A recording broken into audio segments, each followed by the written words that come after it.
Paz do Senhor, igreja. Amém. Amém? Amém. Glória a Deus. Mais uma vez nós estamos na casa do Senhor para junto nós louvar e adorar a Ele. Amém? Vamos adorar o Senhor Jesus de todo o seu coração nesta noite e dizer e declarar que a Ele toda a honra, a Ele toda a glória nesta noite.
Senhor deixou os céus para nos encontrar.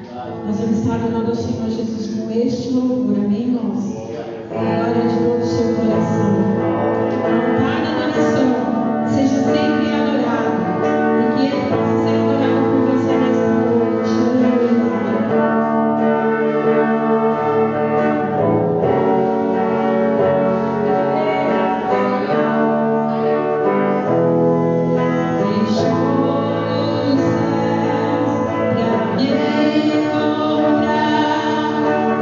Aqui não é o céu.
Amém. Glória a Deus. Cumprimento toda a igreja com a paz do Senhor.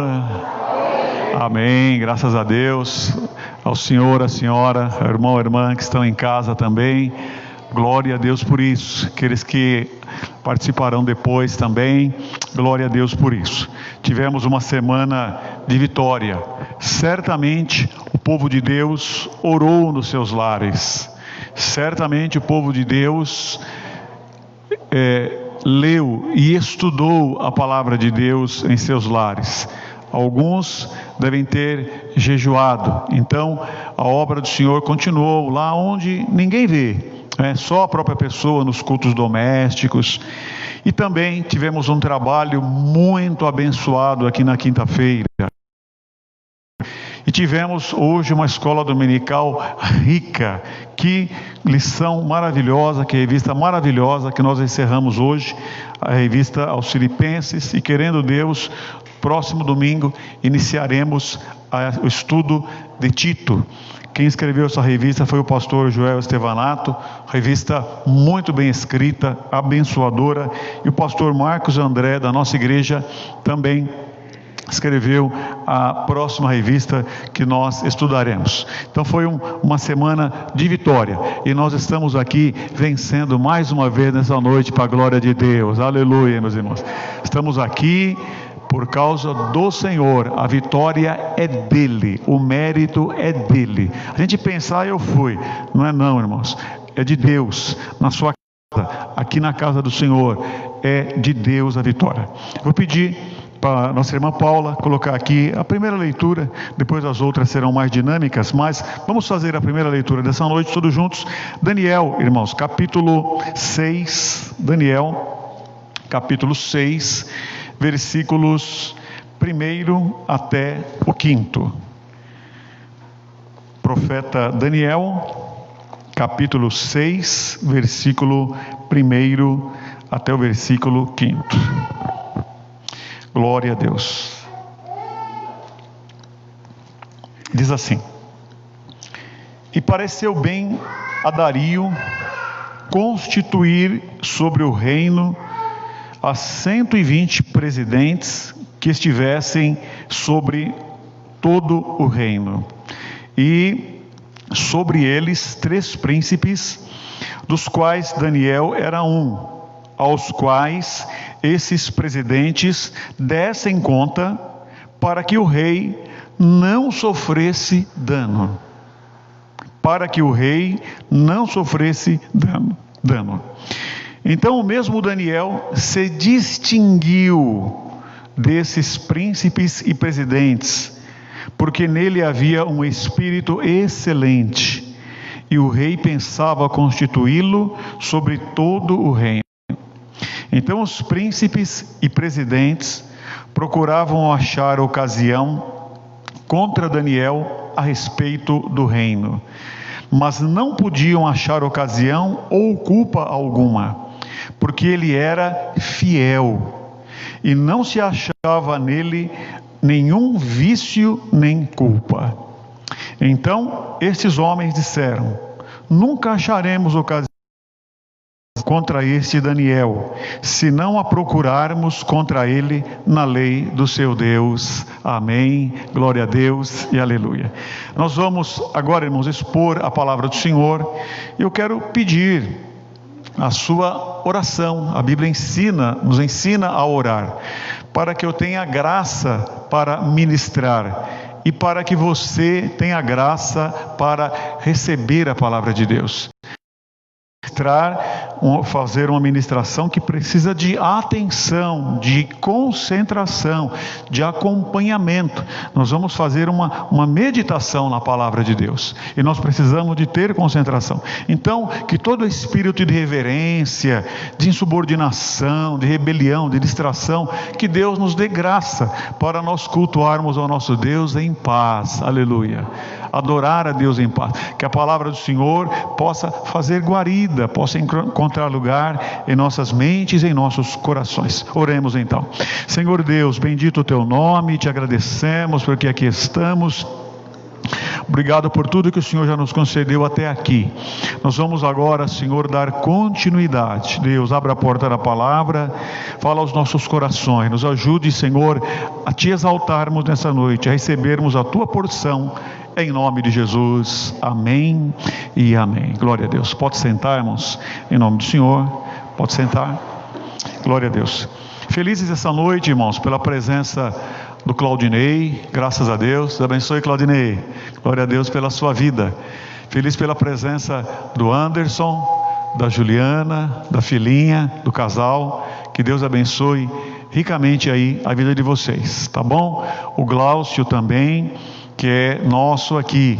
Fico feliz, Glaucio, pela sua perseverança, pela grande obra que Deus fez e está fazendo na sua vida. Glória a Deus por isso.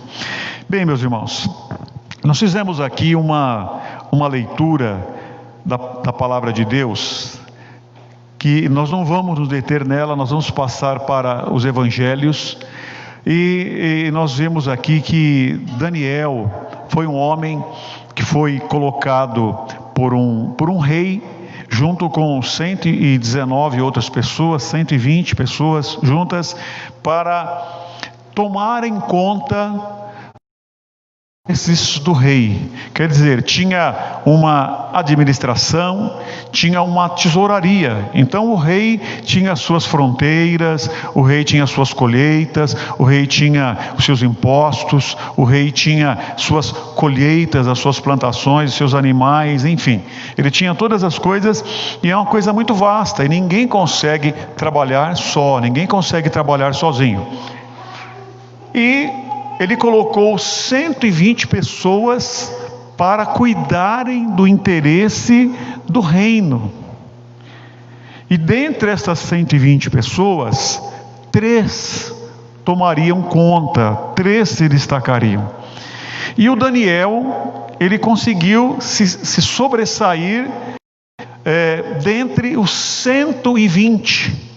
E as pessoas que estavam acompanhando o progresso de Daniel resolveram fazer um boicote contra Daniel, para que ele não crescesse, para que ele não se desenvolvesse, para que ele não progredisse. E começaram a preparar armadilhas contra Daniel. Interessante, irmãos, que para lutarem contra Daniel, não tinha outra forma senão lutar contra o reino. Porque se fossem pessoas que realmente cumprissem a sua missão, porque diz assim, para que dessem conta, para que o rei não sofresse dano. Então, se fossem pessoas caprichosas, pessoas que cumprissem o seu dever, qual era a missão deles? Que o rei fosse bem sucedido, que o reino não tivesse prejuízo e que as coisas funcionassem bem. Então esse era o objetivo, que as coisas funcionassem bem, e estava funcionando bem. Mas acontece que eles não gostaram de quem estava se sobressaindo, e eles começaram a lutar contra Daniel. Então vejam bem, irmãos, que quando eles estavam lutando contra Daniel, eles estavam lutando contra os interesses do rei. Eles estavam lutando contra aquilo que era a missão deles. Porque se o objetivo era que não houvesse roubo, era que não houvesse desperdício, era que não houvesse injustiça, se acontecesse, tudo bem, e estava acontecendo. Mas uma pessoa se destacava, e eles disseram, nós não podemos permitir isso daí. Então, por interesse pessoal, eles estavam lutando contra o objetivo do reino e contra o objetivo do rei, porque os interesses eram próprios. Ao lutarem contra Daniel, eu repito, eles lutavam contra a finalidade da função que eles haviam sido colocados. Isso, meus irmãos, é uma realidade que na época de Cristo aconteceu, na época dos apóstolos aconteceu, e nos dias de hoje acontecem da mesma forma. Filipenses capítulo 2 diz assim: e espero no Senhor Jesus que em breve vos mandarei Timóteo, para que também eu esteja de bom ânimo, sabendo dos vossos negócios. Porque a ninguém tenho de igual sentimento, que sinceramente cuide do vosso estado, porque todos buscam o que é seu, e não o que é de Cristo Jesus. Está vendo só, irmãos? Então, o apóstolo Paulo estava mostrando aqui a dificuldade que ele tinha de encontrar obreiros. Tinha um mar de gente, mas ele declara aqui que todos buscam o que é seu, a ninguém tem o de igual sentimento. Estão buscando o que é seu e não o que era de Cristo Jesus, como aqueles homens. Não interessa se o reino estava indo bem, eles queriam saber o lado deles. E Paulo faz a mesma fala aqui: buscam o que é seu e não o que é de Cristo Jesus. Então, irmãos, sempre que nós queremos ter um reinado próprio, sempre que nós temos objetivos particulares, objetivos pessoais, inevitavelmente nós entraremos em choque com a empresa que nós trabalhamos, com a escola que nós estudamos, com o comércio que nós trabalhamos, com o meio onde nós trabalhamos, com a igreja onde nós estamos, com o Deus a qual nós servimos. Inevitavelmente nós entraremos em choque quando nós colocamos os interesses pessoais acima dos interesses coletivos. Na época de Jesus, aconteceu a mesma coisa que houve na época de Daniel. O Senhor estava lá fazendo a obra. A Bíblia fala que ele andou fazendo o bem por toda parte, abençoando vidas, abençoando pessoas. Era o resultado quando o Senhor Jesus estava fazendo o bem, expandindo o reino de Deus, plantando o reino de Deus e fazendo a obra. Assim como na época de Daniel, pessoas começaram a olhar e viram que Daniel começou a se destacar, pessoas que viram que o Senhor Jesus começou a se destacar também dentre a multidão, começaram a olhar diferente para o nosso Senhor Jesus Cristo. Aí em João, capítulo 11, versículo 47 e 48, depois os principais dos sacerdotes e os fariseus formaram um conselho e diziam: que faremos, porquanto este homem faz muitos sinais? Este homem, Jesus, faz muitos sinais. Se o deixarmos assim, todos crerão nele. E virão os romanos e tirar-nos-ão, olha a fala deles aqui, irmãos, o nosso lugar e a nação. Então, qual era o objetivo desses homens que estavam presenciando o ministério de nosso Senhor Jesus Cristo? Precisamos deter este Jesus. Ele está ganhando espaço, ele está ganhando terreno. Daqui a pouco todos crerão nele. E o nosso lugar como ficará? E aí, no versículo 53, onde nós lemos, fala: desde aquele dia, quer dizer, depois da ressurreição de Lázaro, pois consultavam-se para o matarem. Então eles tomaram uma decisão: precisamos tirar este homem do nosso meio, precisamos deter a este Jesus. E eles começaram a preparar situações para matarem ao nosso Senhor Jesus Cristo. Então eles foram procurando ocasião. Os irmãos conhecem a palavra de Deus, sabe como Judas traiu, sabe como no momento correto, até que finalmente lá no jardim do Getsêmani, eles foram lá e prenderam o Senhor de noite. Os irmãos conhecem esta passagem. Foram lá e prenderam o Senhor. Quando eles prenderam o Senhor, à noite, eles já começaram imediatamente o julgamento do Senhor. imediatamente. Então em João, no capítulo 18, no versículo 19, e o sumo sacerdote interrogou Jesus acerca dos seus discípulos e da sua doutrina e do seu ensino. Jesus lhe respondeu: eu falei abertamente ao mundo. Eu sempre ensinei na sinagoga e no templo, onde todos os judeus se ajuntam, e nada disse em oculto. Para que me perguntas a mim? Pergunta aos que ouviram o que é que lhes ensinei. Eis que eles sabem o que eu lhes tenho dito. Então o ministério de Jesus, irmãos, era um ministério público. Ele falou: eu não fiz nada escondido. Por que é que vocês estão vindo aí para me prenderem, para me julgarem? Tudo aquilo que eu fiz, vocês mesmos poderiam ter contemplado, vocês mesmos poderiam ter visto.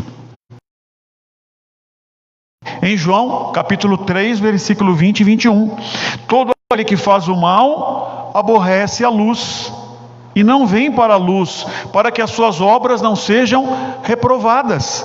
Todo aquele que faz o mal é pessoa de porão, é pessoa de rodinha, é pessoa de corredor, é pessoa de escondidinho, é pessoa de trevas. Está escrito aqui que eles não vêm para a luz, para que as suas obras não sejam reprovadas. Mas a palavra continua dizendo: mas quem pratica a verdade vem para a luz, a fim de que suas obras sejam manifestas, porque são feitas em Deus. Oh glória!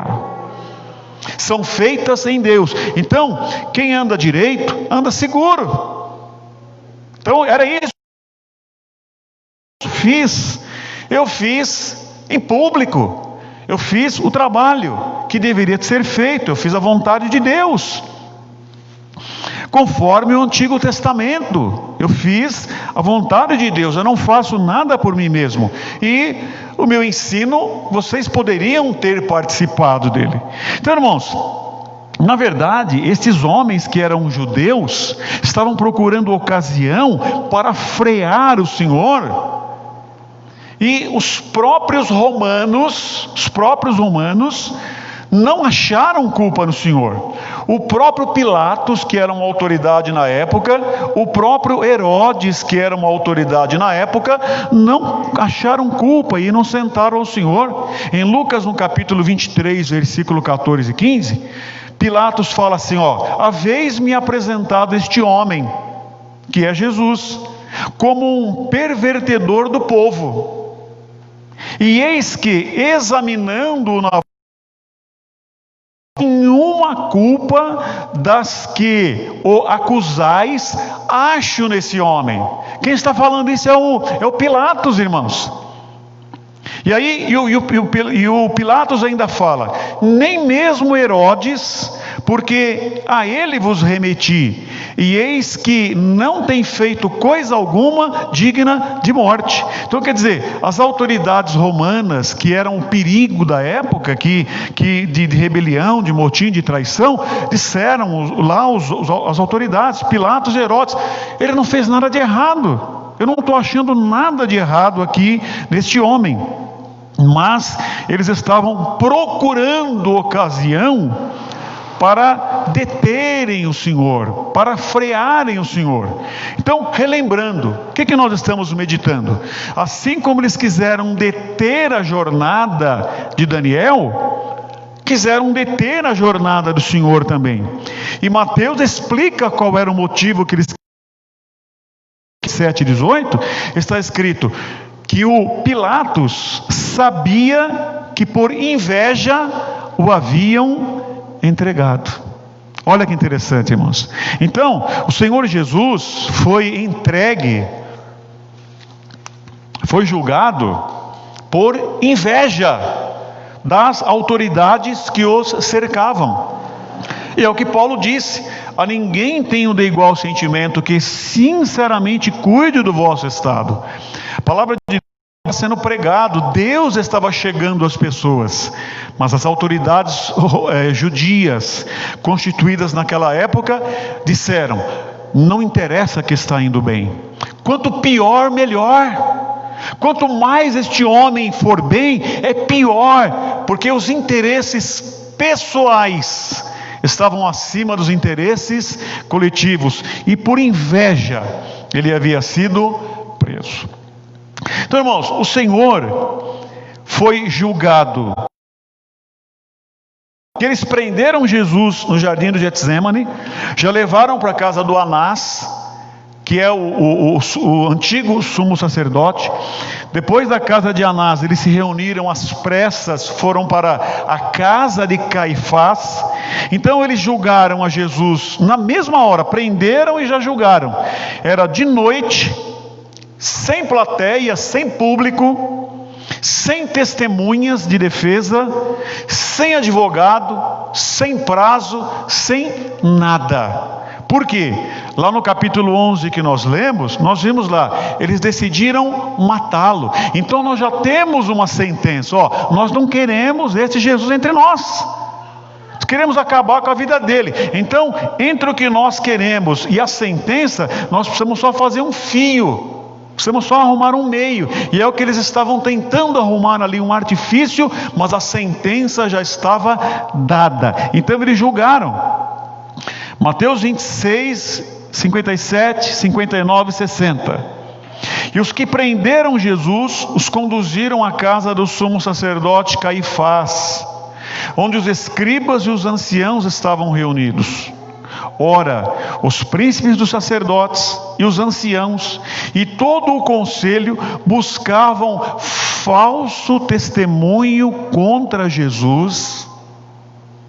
Está escrito isso na Bíblia, irmãos. Buscavam falso testemunho contra Jesus para poder dar-lhe a morte. E não o achavam, apesar de se apresentarem muitas testemunhas falsas. Irmãos, isso devia de deixar os inimigos de Jesus doentes, furiosos. A gente procura alguma coisa na vida deste homem para poder acusar este homem e não acha. Os irmãos pensam, irmãos, que isso não acontece no nosso meio. Se aquela pessoa caísse em adultério, se aquela pessoa caísse no pecado, se aquela irmã, se aquele irmão, se aquela pessoa, e aí nós iríamos cortar a cabeça dela, nós iríamos cortar a cabeça dele. Então, irmãos, que pérola, que presente para aqueles homens seria se eles encontrassem um pecado, uma transgressão, uma traição, uma coisa errada em Jesus Cristo. Que pérola não seria se eles encontrassem na vida de Daniel um pecado lá no reino. Mas quando nós andamos, meus irmãos, no conselho de Deus, quando nós andamos na misericórdia de Deus, e o Senhor trabalha na nossa vida, porque ninguém pode se garantir, o Senhor garante a vitória. Que pérola, irmão, que presente que seria para aqueles homens. Mas eles procuravam testemunhas falsas, buscavam conselho, não achavam, irmão, com toda a injustiça, com toda a maldade. Nós precisamos de deter este homem. Ele está tendo êxito. Então quer dizer, irmãos, se amasse verdadeiramente a igreja, ia querer o bem, não importa quem faça, eu quero que vá bem. Se amasse o reino, eu quero que vá bem. Não, nós precisamos de derrubar. E é o que eles estavam fazendo. Conselho falso contra Jesus, testemunhas falsas, e não achavam. Jesus, irmão, ficou em silêncio. Jesus ficou em silêncio diante do Caifás, que era a autoridade romana, judia. Jesus ficou em silêncio diante de Pilatos. Jesus ficou em silêncio diante de Herodes. Mateus 26, 63. Jesus, porém, guardava silêncio. Isso já havia sido predito em Isaías. Isaías 53, versículo 7, o finalzinho diz assim, o versículo 7 diz assim: ele foi oprimido, mas não abriu a sua boca. Como um cordeiro foi levado ao matadouro, e como ovelha muda perante os seus tosquiadores, ele não abriu a sua boca. Jesus não se queixou, irmãos, ele não reclamou, ele não murmurou. Jesus não abriu a sua boca. Aleluia. Estava falando com um dos nossos irmãos esta semana, porque a gente começa a trabalhar, irmão, começa a levantar, não tem como. Falei, irmão foi bem até aqui, continua, não perca a sua fé, não perca a sua bênção. Porque a gente fala assim, eu estou trabalhando para Deus e está começando a vir doença e problema e falta de dinheiro e luta daqui. É assim mesmo, irmão. O que nós devemos de fazer? Perseverar, porque a vitória é de Deus, porque a vitória vem, porque o Senhor garante. Então ele não abriu a sua boca. Aqui eu quero te dizer, irmão, que isso precisa acontecer com a gente também. Nós precisamos, irmãos, de ter na nossa vida, irmãos, eu oro pedindo isso ao meu Deus. Nós precisamos de ter, irmãos, o pensamento correto, o sentimento correto, a visão correta, enxergar as coisas. Nós precisamos de ter uma atitude correta, uma ação correta. Nós precisamos de ter uma fala correta. E nós precisamos também, irmãos, ter um silêncio correto. Coisa preciosa que é um silêncio na hora certa. Jesus, nesse momento, ele se calou. 1 Coríntios 2:16, irmãos, fala assim: nós temos a mente de Cristo. Então, irmãos, aconteça o que houver, o que acontecer, haja o que houver, venha o que vier, quando o vento soprar, irmãos, se a minha mente, se a minha cabeça, se o meu ser estiver encaixadinha lá, estiver encaixada com a mente do Senhor, o Senhor que não se abala, vai garantir que eu também não me abale. Aleluia. Está escrito na palavra, irmãos, nós temos a mente de Cristo. Tá, irmãos? Então, sabe a hora que nós estamos desesperados, as nossas emoções estão a mil. Senhor, me dá o sentimento correto, Senhor, o pensamento correto. Você ora assim e Deus atende o seu clamor. Nós temos a mente de Cristo. Irmãos, o Senhor ficou em silêncio. Por que o Senhor ficou em silêncio? Porque ele estava melhor, diante de pessoas carnais, que não entenderiam qualquer explicação que ele desse. Lá em Atos está escrito que eles crucificaram o Senhor, mataram o Senhor, porque não conheceram o Senhor.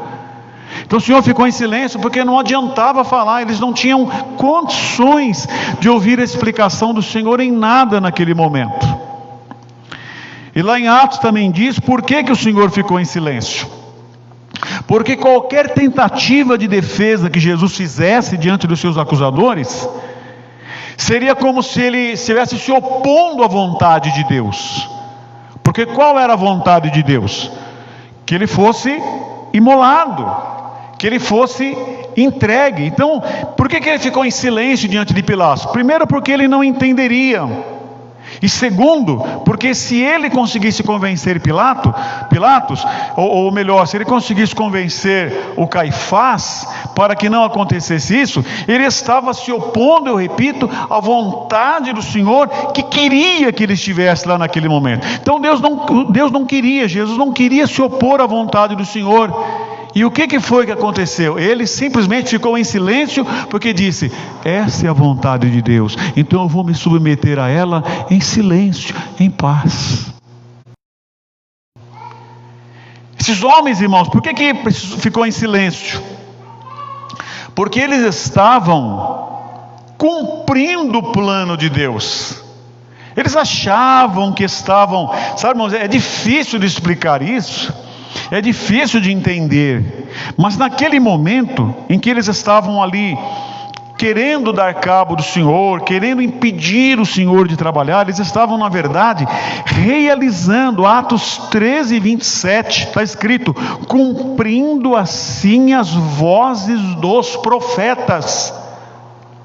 Atos 13, 27, cumprindo assim as vozes dos profetas. Então o Caifás naquele momento estava cumprindo a voz dos profetas. Eles estavam ali como servos de Deus. Não pense, irmãos, eu tenho dito aqui à igreja do Senhor, não pense que Deus está sem o controle da situação. Eu tenho dito aos irmãos que tudo e todos, eles são sustentados pelo Senhor nosso Deus. Todas as vidas, inclusive o diabo e seus anjos, são sustentados pelo Senhor nosso Deus. Se Deus quisesse, Ele exterminaria numa fração indivisível de tempo o diabo e seus anjos e quem Ele quisesse. Mas na verdade, irmãos, tudo e todos estão ao serviço de Deus, inclusive o diabo e seus anjos. Não pense que o pecado prevaleceu, que o pecado está ganhando, que o mundo está ganhando, que Deus está perdendo a peleja. Não pense jamais nisso, irmãos. O Senhor nosso Deus é o Rei dos Reis, é o Senhor dos Senhores, é o Senhor do céu e da terra. Não pense isso daí. Então eles estavam lá, Atos 13, 27, cumprindo as profecias. Na verdade, irmãos, o Senhor, Ele não foi capturado. O Senhor foi voluntariamente para Jerusalém. Ele saiu lá da Galileia, lá do norte. E Ele veio para o sul, para a Judéia, para Jerusalém, voluntariamente. Ele não foi capturado. Ele veio para Jerusalém. Eles tentaram encontrar uma acusação contra Jesus, testemunha falsa, e vai daqui, vai dali. Eles não conseguiram, irmão, nem arrumar uma acusação fajuta, falsa, não tinha o menor sentido. Eles não conseguiram achar nada contra Jesus, e a coisa ia parar por ali. Mas o que o Senhor Jesus fez? Naquele momento, irmãos, para cumprir a profecia, o próprio Jesus, agora sim, não para se defender, não para explicar, mas para fazer um pronunciamento, Ele abriu a sua boca e disse da seguinte forma. Jesus, porém, guardava silêncio. E insistindo o sumo sacerdote, disse-lhe: conjuro-te pelo Deus vivo que nos diga se tu és o Cristo, o Filho de Deus. Pelo amor de Deus, fala se você é o Filho de Deus ou não. Já estava desesperado Caifás. Jesus poderia ter ficado em silêncio novamente, mas disse-lhe Jesus: tu o disseste. Digo-vos, porém, que vereis em breve o Filho do Homem assentado à direita do Todo-Poderoso e vindo sobre as nuvens do céu. Quando Jesus abriu a sua boca, irmãos, Ele sabia que Ele estava se condenando, e Ele sabia que a sua resposta significaria uma sentença de morte. Jesus sabia disso. Eles não conseguiram a menor acusação contra o Senhor, mas Ele, abrindo a sua boca, fez uma declaração. Mas a declaração de Jesus foi a sentença. Então, irmãos, eles comemoraram, eles falaram, né? Então o Senhor foi lá voluntariamente. João 10, 17 e 18, Jesus diz assim: por isso o Pai me ama, porque eu dou a minha vida para tornar a tomá-la. Ninguém me tira de mim, mas eu de mim mesmo a dou. Tenho poder para dar e poder para tornar a tomá-la. Esse recebi de meu Pai. Então Jesus falou, irmãos, por quê? Porque o Pai deu autoridade para Ele, para entregar a vida e para tirar a vida. Ele disse: ninguém a tira de mim, mas voluntariamente, irmãos, o Senhor fez aquele pronunciamento sabendo o que ia acontecer. E aí, irmãos, olha o resultado do que aconteceu. Mateus 26, 65 a 68. Então o sumo sacerdote rasgou as suas vestes, dizendo: blasfemou! Para que precisamos ainda de testemunhas? Eis que bem ouvistes agora a sua blasfêmia. Que vos parece? E eles respondendo disseram: é réu de morte. Então cuspiram-lhe no rosto, lhe davam murros, outros o esbofeteavam, dizendo: profetiza-nos, Cristo, quem é que te bateu? Então, nesse momento, irmãos, eles comemoraram e disseram que não havia necessidade mais de testemunhas, porque a declaração de nosso Senhor Jesus Cristo foi o suficiente para aquilo que eles tinham como intuito, que era se fazer igual a Deus, que era uma sentença de morte, no conceito deles, é o que eles estavam esperando. E Jesus disse: ninguém tira a minha vida de mim. Ele sabia e fez essa declaração conscientemente. Agora, irmãos, vejam bem o retrato da iniquidade. Começaram a dar bofetadas em Jesus, começaram a cuspir em Jesus, começaram a dar pancadas em Jesus, começaram a escarnecer de Jesus. Irmãos, tem uma coisa que eu pessoalmente, eu não entendo. Por que Deus trabalha assim? Por que as coisas acontecem assim? Eu não entendo, irmãos, como que um Deus tão poderoso permite isso. Eu não consigo entender. Sabe, irmãos, porque como que o plano de Deus aparentemente é tão devagar, é tão desse lado da eternidade? Irmãos, pensa no sol, pensa só no sol. O sol, irmãos, é uma fagulha infinitamente pequena diante da grandeza deste universo. Tem estrelas muito maiores do que o Sol, muito maiores. Tem planetas, irmãos, que muito maiores do que a Terra, que são formados de ouro puro. Tem porções de ouro voando por este espaço, muito maior do que a Terra. Sabe, o poder de criar a vida, o poder de fazer as coisas aparecerem. Então, eu não consigo entender como que um Deus tão poderoso, que lá do outro lado da eternidade, um Deus que pode todas as coisas, tem o poder de todas as coisas, aparentemente deixa as coisas acontecerem de uma forma tão natural. Como que Deus, irmãos, tendo tanto poder, permitiu que cuspissem no seu filho? Como que Deus, tendo tanto poder, permitiu que dessem bofetada no seu filho?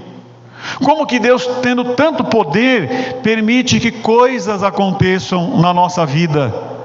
Parece que, ó Deus, o Salmo fala isso daí, onde o Senhor está? Parece que o Senhor está tão longe, porque desse lado aqui da eternidade, parece que as coisas devagares. Mas é por isso, irmãos, que a salvação é uma revelação, porque embora aparentemente as coisas são dessa forma, mas a Bíblia nos ensina a temermos. Por quê? Porque ela nos diz que o nosso Deus é um Deus todo-poderoso. Aleluia. É isso que a palavra de Deus ensina para nós.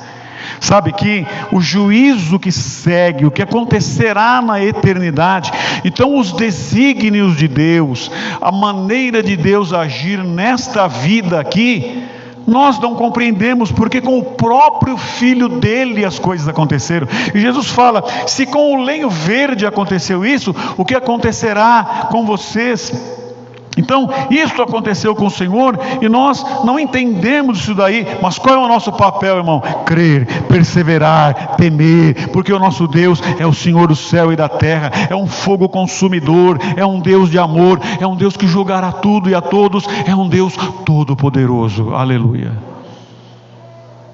Isso deve ser, irmãos, um exemplo para mim. Eu não consigo entender por que Deus deixa, por que Deus é tão paciente, porque aparentemente Deus, tendo tanto poder, Ele tolera tanto, mas não importa. É o cumprimento das profecias, é o cumprimento da palavra. Ele faz assim, eu preciso me sujeitar ao seu plano. Aleluia. E aí quando Jesus deu, irmãos, o que eles queriam, eles comemoraram, rasgaram a roupa. Agora sim, para que testemunha, nós podemos ficar livres.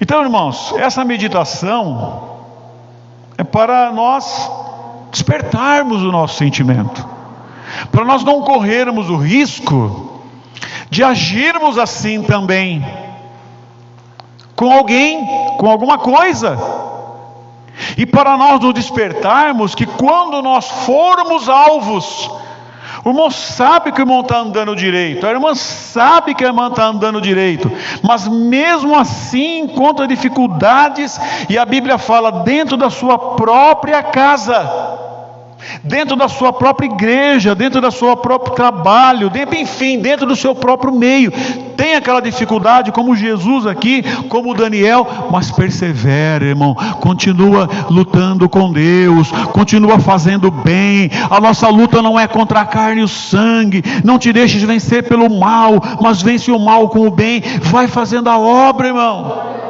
Se Deus te sustentar, você fica de pé. Se Deus não te sustentar, você cai. É simples assim. Não depende do número de adversários, não depende se estão procurando ocasião contra Daniel, não depende se estão procurando ocasião contra Jesus. Buscaram vasculhar a vida de Daniel, de Jesus, não acharam nada. E nós, irmãos, que não somos um Daniel, que não somos um Jesus, o que nós vamos fazer? Continua, vai. Agora, às vezes, irmão, nós estamos lá, sabe, se deixa vencer. Olha, tal pessoa veio, e a gente vai na vingança, na mágoa, na intriga. Perdeu, irmão, perdeu a paz, se vingou, perdeu a bênção, matou a pessoa no coração, rompeu a comunhão, perdeu. Então, irmãos, Deus me alerta nessa noite, Deus te alerta nessa hora.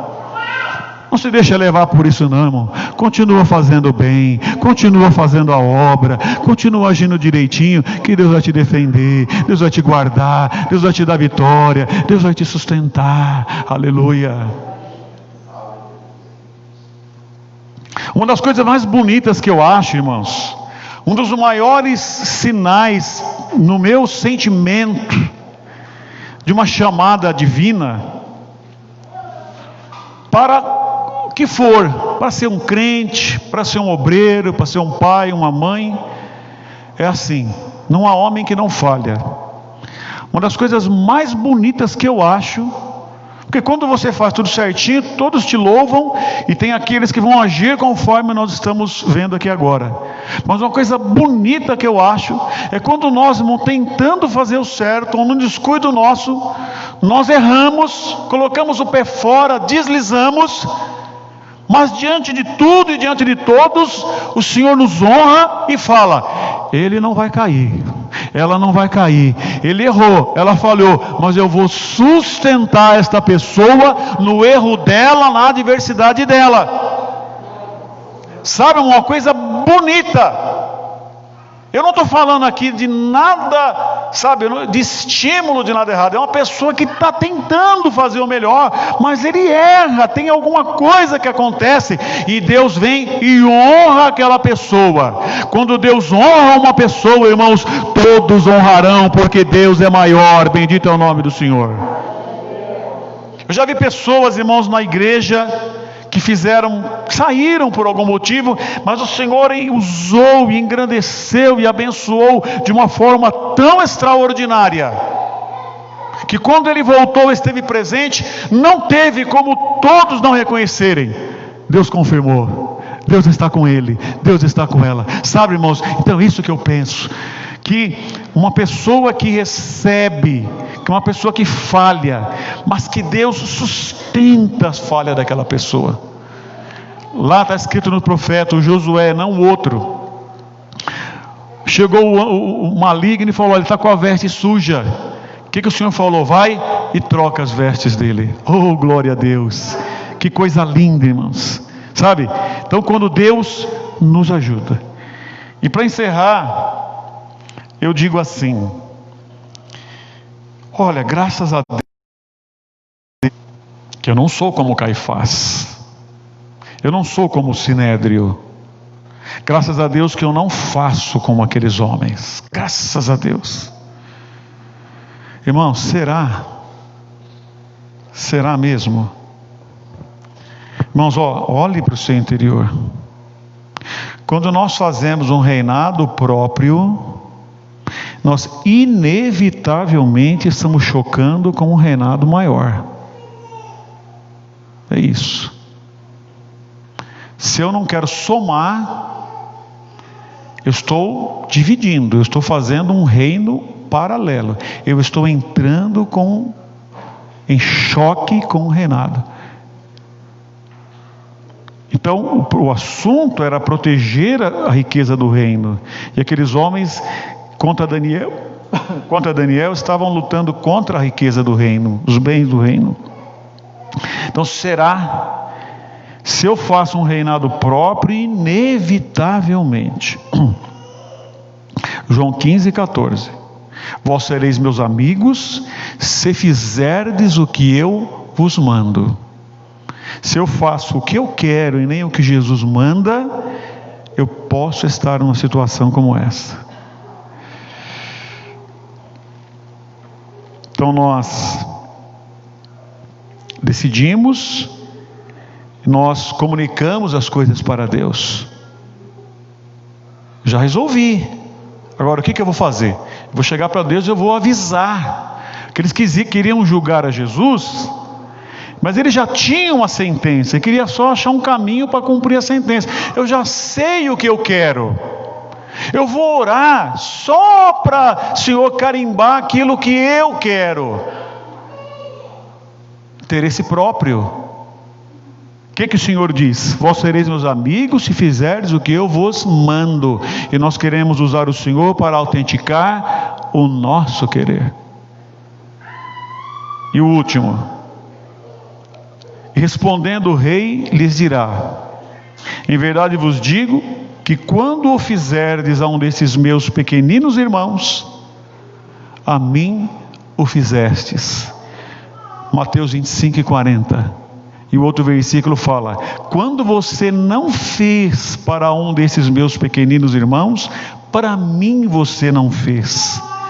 Então, irmãos, quando eu estou guerreando contra um irmão, contra uma igreja, contra um patrão, contra um pai, contra uma mãe, o que Jesus está dizendo aqui?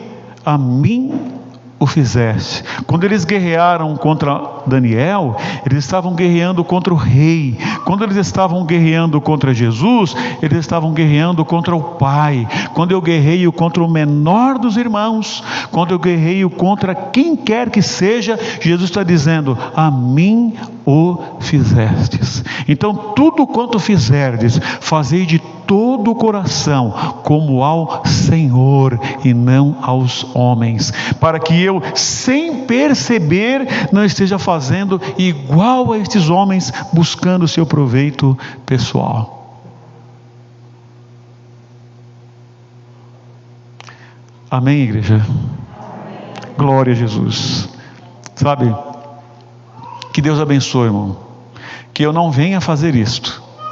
E se isso acontecer na minha vida, que eu possa entender: ó, Deus falou, está acontecendo, mas eu vou continuar como Daniel, eu vou continuar como Jesus, fazendo bem, fazendo o melhor, porque essa é a vitória. Aleluia. Então, irmãos, vamos aplaudir ao Senhor nosso Deus. Glória a Jesus. Glória a Deus. Vamos louvar a Deus, irmãos. Nosso ministério de louvor pode vir. Aleluia, glória a Jesus. Vamos adorar ao Senhor, nosso Deus, na beleza da sua santidade. Graças a Deus, louvamos ao Senhor pelo seu grande amor e a sua grande bondade. Vamos ficar de pé um pouquinho, irmãos, estamos já bastante tempo sentados. Nós vamos agora orar, louvar a Deus em nome do nosso Senhor Jesus Cristo. Vamos cantar de todo o nosso coração. Glória a Jesus. Amém, irmãos? Amém. Vamos adorar o Senhor Jesus. e declarar que não há outro lugar senão a presença do Senhor melhor para a nossa vida. Bem, irmãos? Adore o Senhor de todo o seu coração. Aleluia, Jesus. Glória a Deus. Glória a Deus.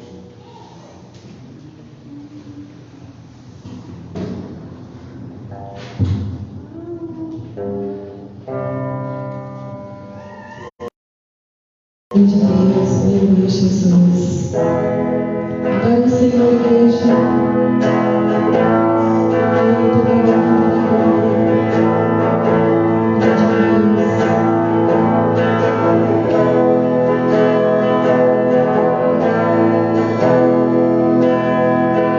Há um lugar de descanso em ti.